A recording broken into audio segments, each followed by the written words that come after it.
Hello बच्चों, welcome to Ritu ma'am's online class. बच्चों, आज हम आपकी कक्षा चौथी की हिंदी की पाठ्य पुस्तक झिलमिल के पाठ 1 जादूगर यह कौन में दी हुई कविता का गायन करेंगे और उसका प्रसंग सहित सरलार्थ भी करेंगे।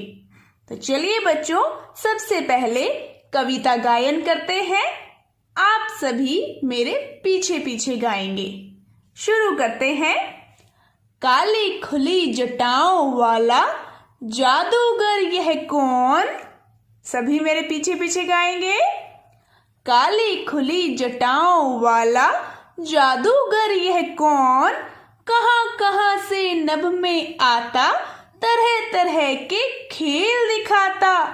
पवन पंख पर उड़ने वाला जादूगर यह कौन, ऐसे छू मंतर पढ़ देता, सूरज को ओझल कर देता। दिन को रात बनाने वाला जादूगर यह कौन, धरती तक ऐसे झुक जाता, जैसे हाथी सूंड नवाता। सबका चित्त लुभाने वाला जादूगर यह कौन, जब जब इसके दिल में आता, झोले से बूंदे टपकाता। धरती को सरसाने वाला जादूगर यह कौन। तो बताओ बच्चों, कौन जादूगर, किसके बारे में कहा गया है? Very good. बादल, यहाँ पर बादल की तुलना जादूगर से की हुई है। बादल को जादूगर बताया गया है। तो चलिए अब इस कविता को पढ़ते हैं और इसका प्रसंग सहित सरलार्थ भी करते हैं। देखिए, काली खुली जटाओं वाला जादूगर यह कौन, कहां कहां से नभ में आता, तरह तरह के खेल दिखाता। पवन पंख पर उड़ने वाला जादूगर यह कौन। तो बच्चों, इसमें प्रसंग लिखेंगे कि प्रस्तुत पंक्तियां हमारी हिंदी की पाठ्य पुस्तक झिलमिल के पाठ 1 जादूगर यह कौन से ली गई हैं और इसमें बादल की तुलना जादूगर से की गई है। और अब सरलार्थ लिखेंगे। इसका सरलार्थ करते हैं। देखो, यहां पर कहा गया है कि काली खुली जटाओं वाला जादूगर यह कौन, कि काले रंग की खुली जटाओं वाला, जटाएं क्या होती हैं? बाल, केश। जिसने काली खुली जटाएं धारण की हुई हैं, वह जादूगर कौन है? जो कहां कहां से नभ में आता, नभ मतलब आकाश, आसमान।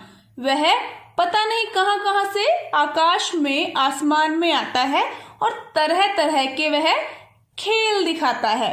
पवन पंख पर उड़ने वाला, पवन मतलब वायु, हवा, हवा रूपी पंखे पर, पंख पर मतलब पंखे पर उड़ने वाला जादूगर यह कौन, वह हवा रूपी पंखे पर उड़कर आता है, इधर उधर घूमता है। वह जादूगर कौन है? अब अगला, ऐसे छूमंतर पढ़ देता, सूरज को ओझल कर देता। दिन को रात बनाने वाला जादूगर यह कौन। तो देखो, ऐसे छूमंतर पढ़ देता मतलब जादू कर देता है ना। छूमंतर मतलब जादू कर देता है। सूरज को ओझल कर देता है, ओझल मतलब छिपा देता है। पता नहीं कैसे वह ऐसा जादू कर देता है और सूरज को छिपा देता है कि दिन को रात बनाने वाला, और दिन को रात बना देता है। जब बादल आसमान में छा जाते हैं तो वह सूरज को छिपा देते हैं और दिन को रात बना देते हैं। क्योंकि दिन कैसे होता है? सूर्य से ही तो होता है, सूर्य की किरणों से, सूर्य की रोशनी से। पर जब सूरज ही छिप जाएगा तो दिन कैसे होगा? रात हो जाएगी ना जब सूरज छिप जाएगा तो इसीलिए कहा गया है कि बादल सूरज को छिपा देता है और दिन को रात बना देता है।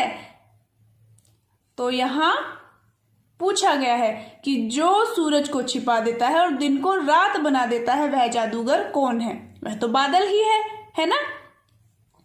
यह दृश्य आपने भी कभी कभी देखा होगा कि बादल छा जाते हैं आसमान में, है ना? काली घटाएं छा जाती हैं, एकदम अंधेरा हो जाता है। तो इसी दृश्य को यहाँ बच्चों बताया गया है। अब देखो अगला,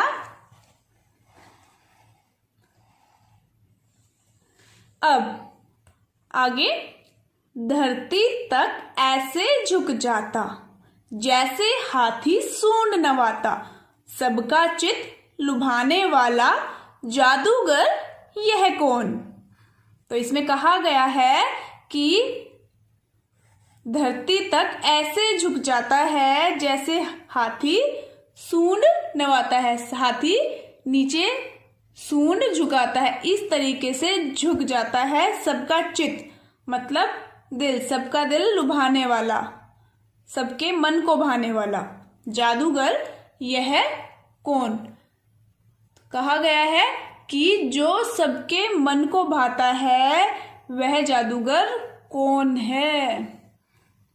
आगे, जब जब इसके दिल में आता झोले से बूंदे टपकाता, धरती को सरसाने वाला जादूगर यह कौन?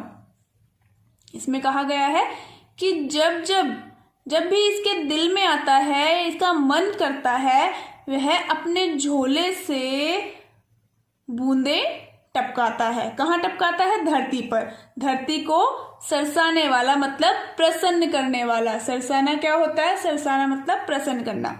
तो धरती को प्रसन्न करने वाला, धरती को भी और धरती पर रहने वाले लोगों को भी, क्योंकि धरती पर बूंदे बरसेंगी, बारिश होगी तो सभी को अच्छा लगेगा, चारों तरफ हरियाली हरियाली हो जाती है ना? इस तरीके से चारों तरफ हरियाली हो जाती है, सभी को अच्छा लगता है, धरती भी खुश हो जाती है और धरती पर रहने वाले भी खुश हो जाते हैं। तो वह जादूगर कौन है? यह पूछा गया है कविता में। तो कौन है?